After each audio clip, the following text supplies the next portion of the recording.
The clip that went viral of me doing the Tough Mudder was very unexpected. I wasn't even going to be doing it until the Thursday when his pal dropped out, and it was, "Dad, you're coming with me." I mean, I'd just literally kind of gone there again to like raise some money, just kind of challenge myself a little bit. But I had no idea someone was filming us on that Everest. It was only until I showered, changed, got in the car and on the way home, and there was like, God knows how many views on this one video, mates commenting, tagging me, sending me the video and stuff like that. And then like overnight it just kind of like blew up and eventually started to hit all the million views and everything. I did Good Morning Britain, BBC Breakfast, etc. And then it all, like a few radio things, it all kind of went a bit quiet.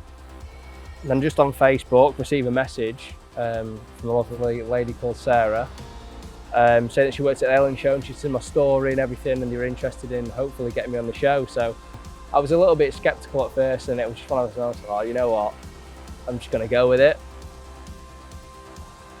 And then yeah, it just became something a bit weird but amazing at the same time. Again, just fell into triathlon from doing fundraisers, different like 10k events and Tough Mudders. Did a triathlon with one of my best friends and my dad, and then from there it just kind of like spiraled into where I am today.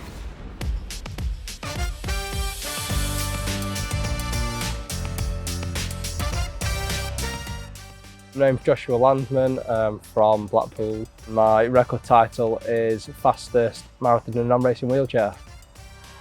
And my record breaking time was 3 hours 18 minutes 59 seconds.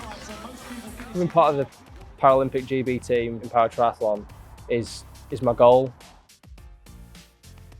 Josh is one of those people that you can kind of see how much training and these goals mean to him. I think his current results speak for themselves really, and obviously with him hitting a Guinness World Record in the London Marathon, it's obviously a huge positive, a huge confidence boost as well for him.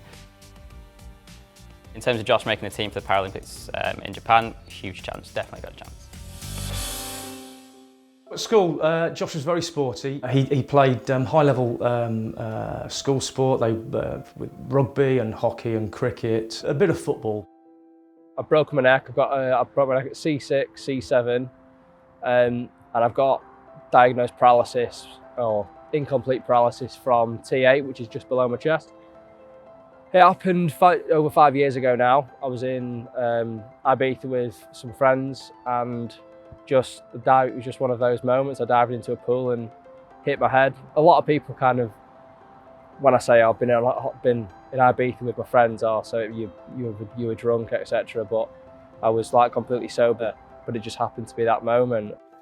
The way he's handled the accident and the aftermath of that, and got into his recovery through the surgery and hospital, and following coming out of hospital, the strength he's shown is something I'd not seen from him before. His life is just taking a different path, and you know, he's just making the absolute most of the opportunities, the different doors that are opening for him, and yeah, just right behind him, and so proud of him.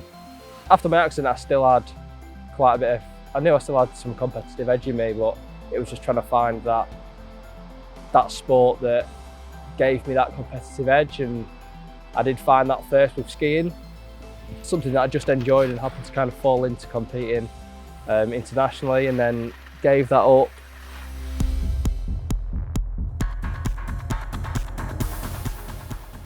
So full Paralympic or para-triathlon, the distances are 750 metre swim, 20 kilometre bike, and a 5k racing wheelchair. This is my daily wheelchair, the wheelchair that I use for the marathon, and this is my hand cycle, which we use for the bike part of the triathlon, and this is the racing wheelchair, which I use for the run part of the triathlon. Tokyo would be a great Paralympics to go to for my first one. It'll be tough to get there just because of the amount of races that I need to do to try and get there. My main focus is on kind of the longer term, more focusing on kind of Commonwealth Games in 2022 and then Paris in 2024, where I'd hopefully like to be medaling.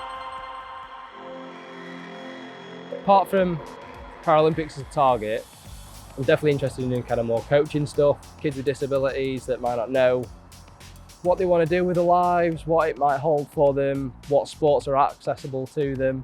Sometimes if you're new to an accident, it's not so easy to find the answers just like that. So speaking to people who have already gone through it, who've already had a spinal injury for however many years, or not necessarily spinal injury, to get advice or where to start sport or anything. So the whole idea of me breaking this record was for people to know about the record, and for if someone's not an elite athlete, or if they just go to the gym, or even if they don't go to the gym, it's something that they've got something to train for.